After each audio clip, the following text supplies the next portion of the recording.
Welcome back to the Money Script Podcast. It's your host, Yo Harrison. So happy to be with you. It's still season 3. We are still having a ball, and I told y'all I had a treat for you this week. Now, I don't even know if I can accurately describe the amazingness that this woman is. I'm just going to give you a tidbit. She's going to tell most of the story, but I just want to give a few small pieces. Her name is Dr. Brittne. She said I could just call her Brittany, but she's Dr. Brittne. To me, she earned it. She spent all those years in school. She can have it. She is also a finance coach. And this young lady, she talking about walk it like you talk it. She has paid off $138,000 in debt in less than 3 years. Like I need to learn from her. I still have a little bit of stuff I got to pay off. We're not going to talk about that right now. We're going to talk to Dr. Brittne. Dr. Brittne, welcome to the Money Script Podcast. So happy to have you here today. Thank you for having me. It is a true pleasure. Indeed. Now, in these podcasts, we're gonna talk about you, of course, because that's what we do here. But I also like to start things off with some things that are going on that are current. But I don't want to, time the podcast too much because I want people to be able to listen to this whenever they want. So, but we're going to talk about something that is a current event that is new, that just kind of happened, but I'm confident it's going to come up again. And I don't know if you heard about this, but about a month ago, there was a whole lot of talk about the IRS was going to start tracking the money that you send back and forth on peer-to-peer networks. So like Cash App, Zelle, Venmo, etc. The in the Build a Better America plan, whatever the thing is called, Build a Bear plan. I forgot the new stimulus package. The roads, schools, and bridges. There was a provision in there to help them raise money to pay for all these things, that they wanted any of those peer-to-peer networks to have to report to the IRS any transactions that are cumulatively more than $600. Now, currently the level's at 20,000. They wanted to bring that all the way down to 600, and the internet was freaking out. Like everyone was worried. It's like, oh my gosh, if I, buy a couch from a friend, I mean, that's going to be taxable income. And technically the answer is no. I don't know how they're going to do it. It was going to be a logistical nightmare. The good news is that as of today, that is off the table. Okay. So Awesome. it's not happening, but it doesn't mean it won't change in the future. And that doesn't give any of you out there permission to continue to lie and be, do what you're supposed to do. I mean, the tax man, it's funny. I'll just bring this up as a side note. I was having a conversation with a young lady the other day, and we were talking about vaccinations. And she said, well, this may sound silly, but aren't you worried about it, like the government? Like, what if it is like a tracking program? I said, girl, they've been tracking you since you got a cell phone. I said, you don't leave home without it. You don't. If it dies, you can't wait to plug it back in. I said, they have a voluntary tracking program and you subscribe to it every day. And it was so funny. Right as I said that, her cell phone went off. I said, see, they know we're having this conversation. She was like, I never realized that. So anyways, the point of that is that there's no real hiding from the government. They know what we are doing right now. But with that, They definitely do. So did you hear about this? Were you aware that they were trying to get this done? Yes. And I mean, I can understand. Like, I just had a meeting with our CPA. Both my husband and I have businesses. And, she's like, well, did you pay this person more than $600? Well, you have to issue them a 1099. So that's where it is. The government wants this money, right? And you want to make sure that no one is flying under the radar, especially if they have all of these programmings. And I mean, the government is in so much debt, so they have to pay it off somehow and build roads. And I don't know, I think sometimes the money is mismanaged in some regards. But that's what they're trying to do, making sure they understand and have an account of what everyone's doing. That is what they want. That is what they want. And yes, you're correct. You're supposed to, as a business, as an entity, issue a 1099 to those individuals. But the peer-to-peer networks, Zelle, Cash App, et cetera, they only have to do a informational 1099 if you have more than, I don't remember the number. It's some thousands of transactions, individual. If you have more than so many thousands of individual transactions, or if you have more than 20,000 in cumulative transactions, they'll do an informational 1099. But they wanted to bring that number down to 600 Down to to be in 600. alignment with the other one, which again sounds like a logistical nightmare. But the information's there. I mean, it's there already. Right. I had someone else that was asking me about. Um, they were asking about hiding money, and and I don't know how serious they were being, but they're like, "What if I just put it in cryptocurrency?" I said, "Well, it's going to leave your bank account to turn into cryptocurrency." So Yeah. they saw it leave Mm. already. They're like, "So what are all these people where they talking about the dark?" I said, "Yeah, now once it's over there, yeah, you can move around in that area, but they saw it. You can't. There are some crypto ATMs, but even those ATMs, they got cameras on them, all that other stuff. People, yeah, forget it. Don't try to hide. Don't try to. But enough about that. Let's get into you and the wonderful inspiration that you are to hundreds all over this planet. Please just tell us a little bit about how you went from I'm going to be a physician or I am a physician to I'm going to help inspire women to just be smarter and take joy, as you said, in their finances and finding that financial freedom. What sparked that in you? Yeah, so I'm originally from Flint, Michigan, and my parents raised me to be savers. So I knew how to save a dollar. Going through medical school, I was able to have some scholarships, but still graduated with $131,000 of student loan debt. While paying it off in residency, I had 135,000, so it grew while paying it off under the public service loan forgiveness. And after residency, I just said, okay, I can't rely on the government. There's too much uncertainty, and that just became very overwhelming to me. So let me put together a strategic plan.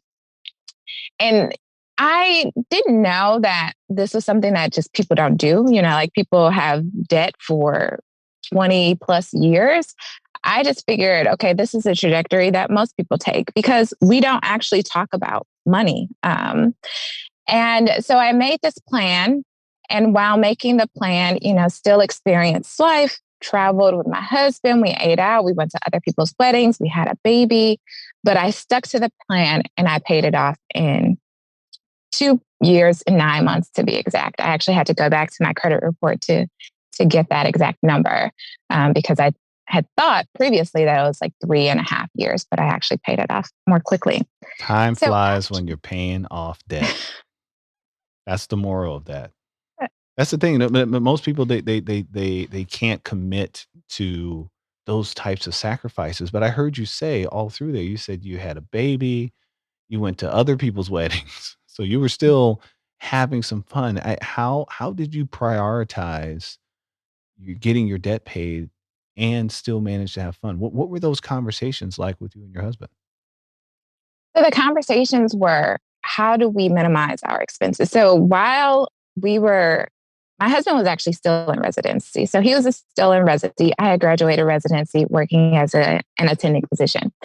And before I moved to Atlanta with him, he scoped out all of the places. And of course, we wanted some place that was safe, but inexpensive.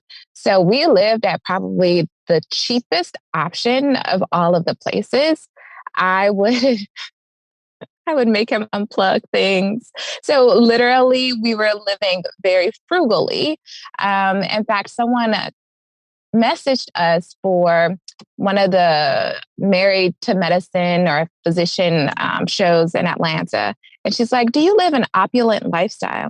No, no, ma'am. I'm sorry. We live a very austere lifestyle. Our cars are old and, our furniture is nice, but it's not like, the highest quality of furniture.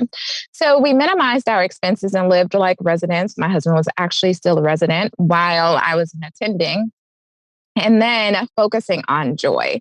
So for me, joy is traveling or having new experiences. So it's like experiencing something that affords me the opportunity to discover something new. Like I really love just exploring. And ice cream, I love ice cream. And spending time with others. So I focused on that and I could make sacrifices in other ways. I didn't really eat out much, only with my husband because he really enjoys it, but I would cook at home. I would take peanut butter and jelly sandwiches to work because food really didn't bring me joy. So I focused on what brought me joy and make sure that I had those things in my life while paying off the debt, automated the payments, and being very strategic about reviewing my finances. So if I had anything extra, say I actually didn't go get my hair done and I did my own hair that month and I had $300 extra in the bank, then I would just put that money towards my loans. Wow. So I heard so many things in there. At first, I heard that you had a plan and you knew what your goals were and you knew what you valued in your life. Those are the things that really said you and your husband together had the conversation like what is really important to us. And you also, unplug the TV so it's not keeping the clock on, which doesn't take that much energy, but you probably saved yourself $4, maybe $4. So that's a In good one. residency, I got my utilities bill down to $20 or maybe $18 one month. I was so proud. Wow. You were leaving the house and just shutting the breakers off. And then you come back in and then only turn on the breaker. Like, we're not turning on the breakers in the back of the house. We're just gonna turn on the breakers in the front of the house. Take this flashlight if you go to the back. Oh my good. But hey, My. it worked. It worked. It doesn't matter how silly or how crazy it sounds at this point. It worked. And I don't think it was the activity of physically unplugging something to make sure it's not consuming that little bit of energy while it's in No. sleep mode. I think it was the conscious act of saying, I am looking for ways to reduce my expenses and still find joy in doing some nice things because this getting this off my plate, this debt over here, getting this off of our plate takes precedence over having a, delicate meal versus just, no, I need to eat. I'm just have a PBJ sandwich and call it a day because I just need to eat. I need sustenance. I don't need to go to Chick-fil-A today. Right. So how did Exactly. you I know that some of the working with clients with this, a lot of them tend to struggle with the peer pressure of making the decision like that. So what was it like when you and your husband ultimately had to say no to friends when they said, "Let's go partying, let's go drinking. Come on, doctor, you deserve this. You let's celebrate." What was that like? We did celebrate, but one of the ways that I teach my clients actually is you can take control over that situation. So if you enjoy going out with others, if you know that there's going to be some pressure placed upon you to go out to a more expensive restaurant that's not within your budget, you can take control over that situation by finding a restaurant with a cheap menu within your budget and then making that recommendation to others so that you can stay within budget. And if it needs to be, you can eat a little bit beforehand so you're not as hungry and you order an appetizer. Because for most people, eating out and dining out is a huge revelation. Like, oh my gosh, when I'm reviewing this with my clients, how much did I spend on food? I don't even know how I spent this much. But when I ask them, does the food bring you joy or does the, communion with others bring you joy? It's really that communing with others. And you can do that even on a small budget. So my husband and I, we would also have potlucks and invite people over. Hey, you bring something, we got the meat. Everybody else brings the sides. Or um, another thing that I did in Atlanta, they have this dining out passbook. So I can't recall the name of the site now. Groupon. So they would offer Groupon for $35, and there was this Atlanta dining out passbook. So in the passbook had what I would say fantastic restaurants, and it would be a buy one get one. So I would again take control over that situation. Hey, let's go to this restaurant that's in the Atlanta dining out passbook. That means that I could get a meal for $30 and Kevin, my husband, can get his meal for free. That's $15 each. And we're still communing with others. We have the convenience of eating out and, most often the food also tastes good. So that's really how we did it. I would say it wasn't a sacrifice. I felt like we were just making strategic choices in order to maximize our joy without sacrificing, anything, our financial goals or, joy at that moment. So, with all of this financial intelligence that you're presenting, I want to go back and learn more about some of your financial obstacles growing up in Flint, Michigan. I mean, and at this point, you've probably all heard about Flint, Michigan. They've been in. There's been lots of coverage about their water system and the atrocities and mismanagement, and kind of. I guess that ties into your lack of faith in governments.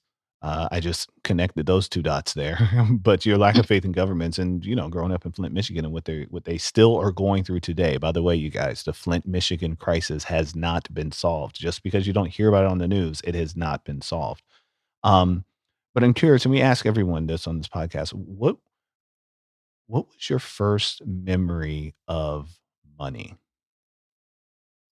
So growing up, both of my parents were educated. They both had college degrees, and surprisingly, they were both like economic majors.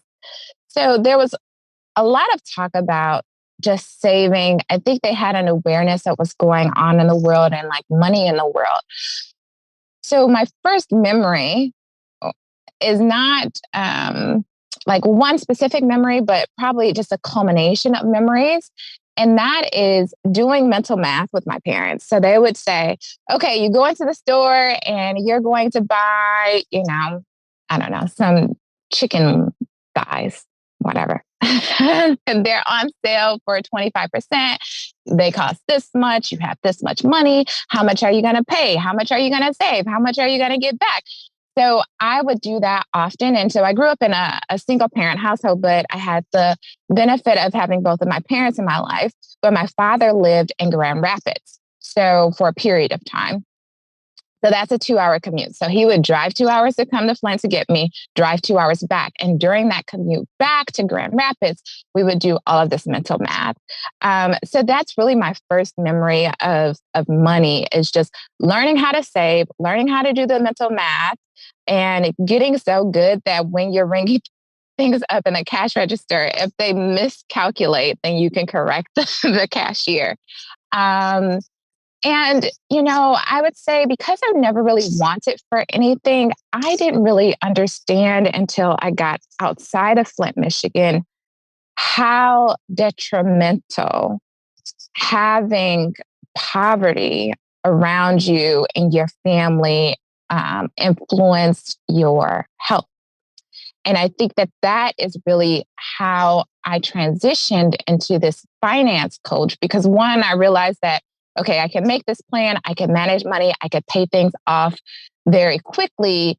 And thinking about my money management, that was a secret sauce that then I realized that not everyone had, but also how financial health is linked to just your overall wellness. And if you lived in an area of poverty, then you often can't afford your medication. Sometimes you can't afford your utilities and residency. I remember I had one woman who her diabetes was always out of control.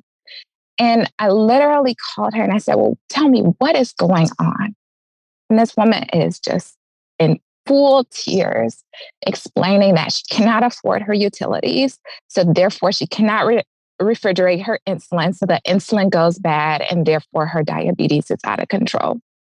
Mm. So making that connection and seeing it play out firsthand in my own family. In addition to that, realizing that if we know better, we can do better. And so just increasing financial literacy in a way that is tangible, in a way that like our people can understand, and focusing specifically on women, is that women live longer than men. You do. We have this legacy of allowing the man to just handle the finances. We don't invest as often and we earn less. So there's just so many gaps that I need to fill in my community in order to just accelerate and make our lives equitable to, others here in America. So that is where, just everything kind of came together for me in this financial coaching business. There is so much there to unpack. Oh my gosh, we could be on this podcast for the next 2 hours. You were just man. I need a moment, you guys. So I want to. I was in that diabetes. The young lady with the diabetes. I was so engulfed with emotion as you were telling that story because I've heard it too. I know a friend, a close friend that I grew up with going that went through a period like that in his life where he, because of his lack of financial health, he was unable to focus on his physical and mental health. And I remember the text message he sent that said, "All right, I'm gonna go get this 6-inch needle stuck into my eye." And I'm like, "Well, huh, what? Why? What's going on?" Well, diabetes this and diabetes that, and that time when I wasn't taking care of myself, I'm paying for it now. And I'm like, in ways that, and now he is financially better off, but still has to carry those financial mistakes from 5 years ago. That stuff doesn't just magically go away because money shows up. So you were so right in being a beacon of light for our community to help them connect those dots, and also, like you said, to be able to think more strategically about our money choices. I mean, even when it comes to, like you said, our food choices, and how we like to enjoy our food, because when a lot of clients that go out to eat, they don't go out to eat by themselves. It's more of a, let's go have some fun. Let's commune with others. Let's, laugh and tell stories, or let's try new things. Mhm. And we end up sometimes waking up the next morning saying, "Well, how much did I spend on dinner last night?" Or even the idea of or alcohol. I think alcohol is the biggest gimmick out there in the restaurant industry. The fact that they will take a $10 bottle of wine and sell, what is it, 6, 7 glasses of wine in there at $10 a pop. I mean, Mhm. they're making money hand over fist. Where I'll say to my wife, I was like, "Hey, there's a BYOB place. We can go get our $2 2 buck chuck, as they used to call it." I lived in California for a little while. We'll go get our $2, $3 bottle of wine that after the first sip, it all tastes like $20, $30 bottle of wine. I don't believe anyone that says different. After that first sip, it's all the same. And yeah, let's go Dutch on a meal. Let's get an appetizer and an entree and split them both. Mhm. Leave nothing on our plates and have a great time. And so I'm so excited for the work that you're doing in the community. Uh, you have something that I saw that Saida brought to my attention as she was scheduling this, that you launched a no spend November. What is that about? Because it's already we already into November. I mean, it'll be December by the time everybody's hearing this. What is no spend November? And that is so counterintuitive that everybody's telling me it's 11/11 is the new Black Friday and all this sort of stuff. How are you going to be heard over all of that noise? Yes. So a no spend November is basically allowing you, it's a commitment, it's a challenge that I'm launching. So it is you committing to making wise money choices and focusing on necessities. Okay. So you got to eat. You have to spend money. You have to spend it on your utilities. You have transportation costs, all of these things. But minimizing your wants and focusing on your necessities. Because when you really look at it, a lot of the money we spend, we goes to waste. And oftentimes we regret it, right? And so it allows everyone, and my audience is women. So it allows women to really just reconnect themselves to what is important, learning that, you know, the best things in life are free, having that conversation with your girlfriend, going outside. And my daughter and I did this yesterday as I was picking her up from school. We picked different leaves. It's fall here in Boston. So we picked different color leaves and just like examining them and having those moments. Didn't cost us nothing, didn't cost us anything. We were exploring. She was having a good time. I was having a good time. We were just there celebrating the beauty of God and each other. Now, because it is November and I understand there's Cyber Monday and there's Black Friday, I've given everyone a free day or free days, I guess, because I understand that people feel like they need to do their holiday shopping. There are a couple of rules for those days that you must spend on someone else. And the reason why I say that is that there's a book called Happy Money, the science of spending your money effectively, or something. I'm messing up the title. But in the book, they highlight that those who spend their money on experiences, those who spend their money to buy back their time, and those who spend their money on others actually increase their overall wellness and happiness with their life. So for Black Friday weekend, Cyber Monday, you must spend your money on someone else.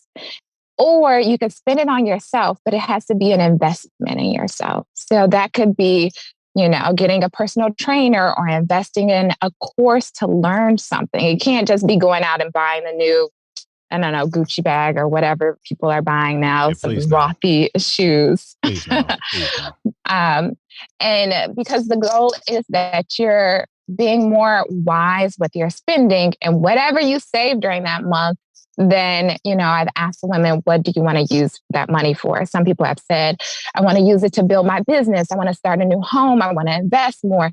I want to contribute to my kids' college fund. So giving your money that you're saving a purpose helps you to motivate it to save more. All right. I love it. No spend November. Like I said, we're already few days, maybe weeks by the time you hear this into November. Or maybe it's not November. Maybe it's not even November when you're listening to this. Audience, just I'm talking to you now. But that doesn't mean that you can't, as Dr. Brittany was saying, take a step back and decide to be more strategic with your purchasing. And while we're on that subject, one place I encourage everyone to do is one place I encourage everyone to spend a little bit of time is do a full audit of all of those little apps that you use to transfer money, because sometimes we don't see that coming out of our bank account because maybe you've got a friend that Zelled you here, or a friend that gave you a Venmo there, or PayPal, or Square, or Cash App. I think I said that already. Or what's the other one? Apple Cash, Google Cash. There's so many different platforms that we have our money, or even Starbucks. By the way, Starbucks, if you put money on a Starbucks card, it can only be spent at Starbucks. Think about that for a moment.